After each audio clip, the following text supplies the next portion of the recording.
প্রতিষ্ঠিত নতুন বাংলাদেশে সুবিধাবাদের রাজনীতি, মুনাফিকের রাজনীতি বাংলার মানুষ সহ্য করবে না।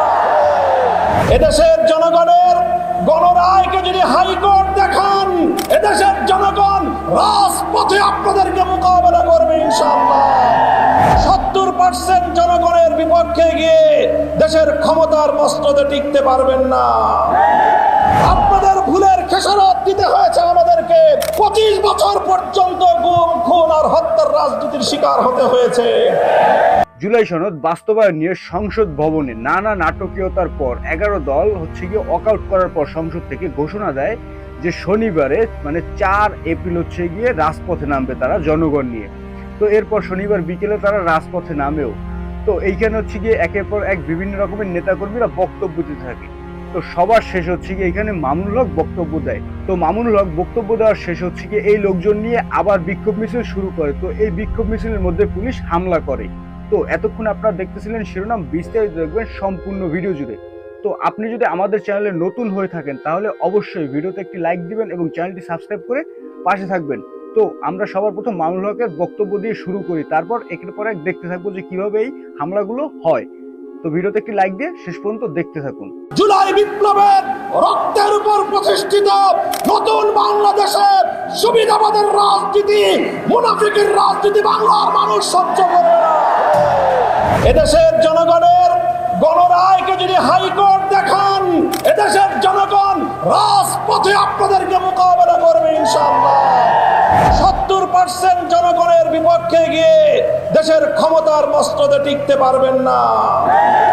আপনাদের ভুলের খেসারত দিতে হয়েছে আমাদেরকে। 25 বছর পর্যন্ত গুম, খুন আর হত্যার রাজনীতির শিকার হতে হয়েছে।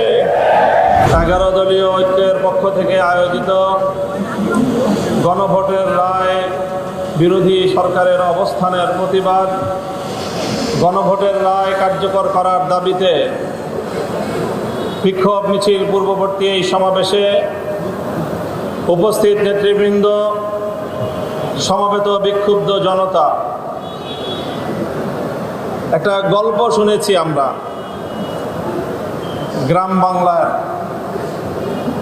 একজন মা, সে তার নিজের ছেলে এবং নিজের মেয়ের জামাতা সম্পর্কে মন্তব্য করতে গিয়ে বলেন, আমার ছেলেটা খুব খারাপ, শুধু শাশুড়ির কথা শুনে, আর আমার মেয়ের জামাইটা খুব ভালো, কারণ সে শুধু আমার কথা শুনে।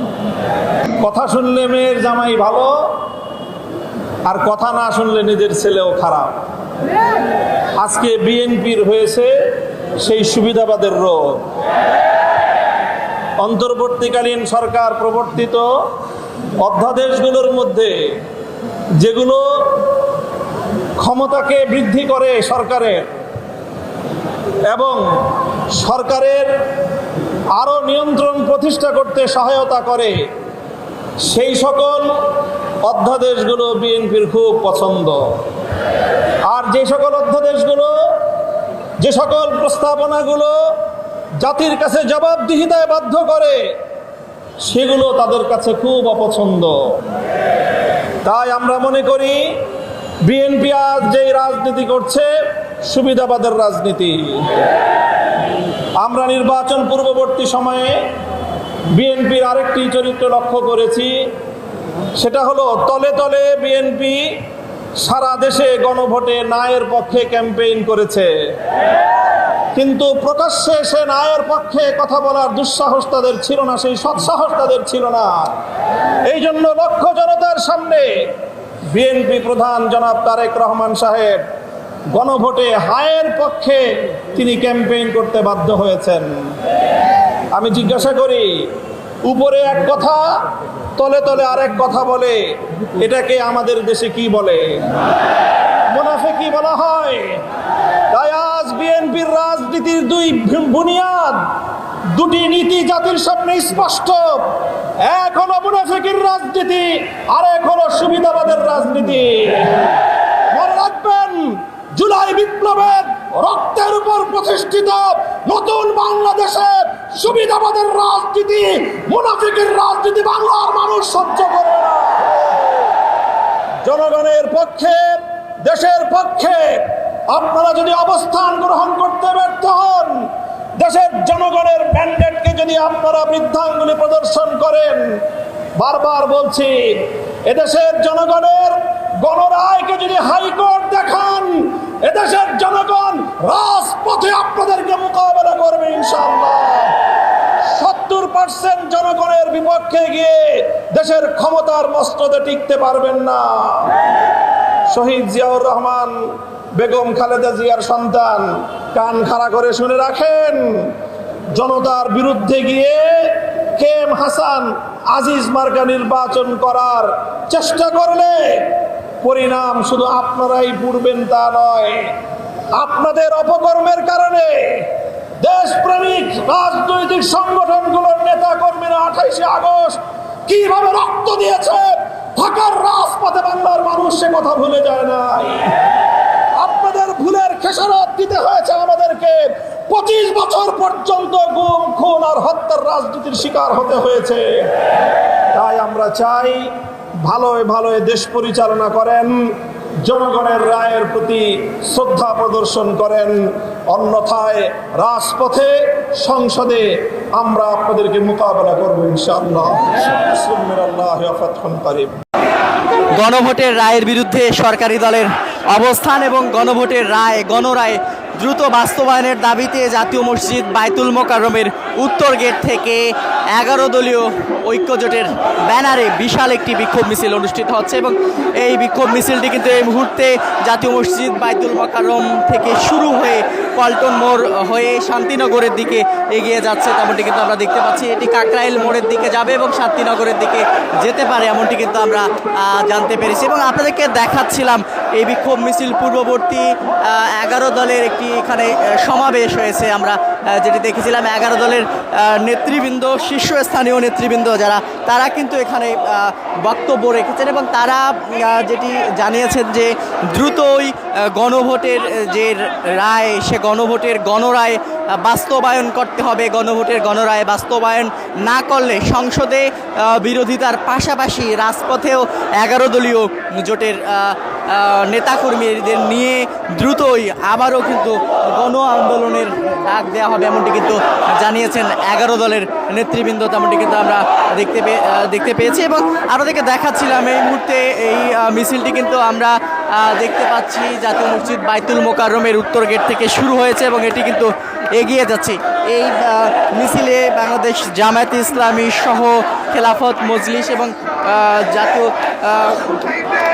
গণতান্ত্রিক পার্টি জাগপা সহ 11 দলীয় যে জোট রয়েছে, সে 11 দলীয় জোটের শীর্ষ নেতৃবৃন্দ তারা কিন্তু অংশ নিয়েছেন এবং এর আগেই তারা বক্তব্য রেখেছেন জাতীয় মসজিদ বায়তুল মোকাররমের উত্তর গেটে বক্তব্য রেখেছেন এবং সেই বক্তব্যে প্রত্যেক নেতাকর্মী কিন্তু বলছিলেন যে গণরায়, জুলাই সনদ বাস্তবায়ন সহ গণভোটে যে দাবিগুলো জানানো হয়েছিল, সে গণভোটের যে বিষয়গুলো রয়েছে, গণভোটের মাধ্যমে যেগুলো বাস্তবায়ন করতে হবে সেগুলো কিন্তু দ্রুত বাস্তবায়ন করতে হবে, না হলে পরবর্তীতে আরও কঠোর কর্মসূচির ঘোষণা আসতে পারে, এমনটি কিন্তু জানিয়েছেন 11 দলীয় জোটের শীর্ষ নেতৃবৃন্দ।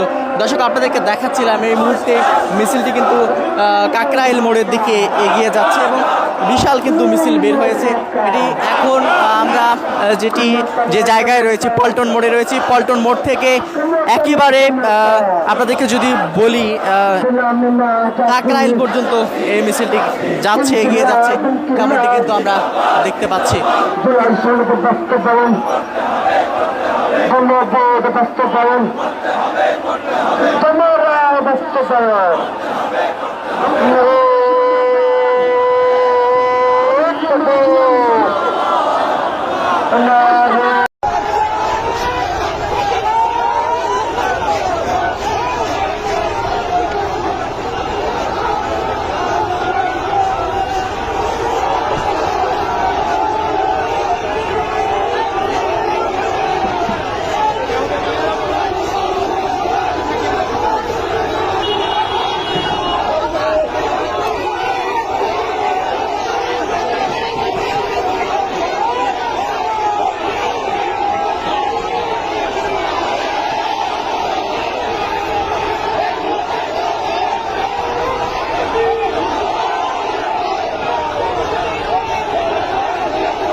তো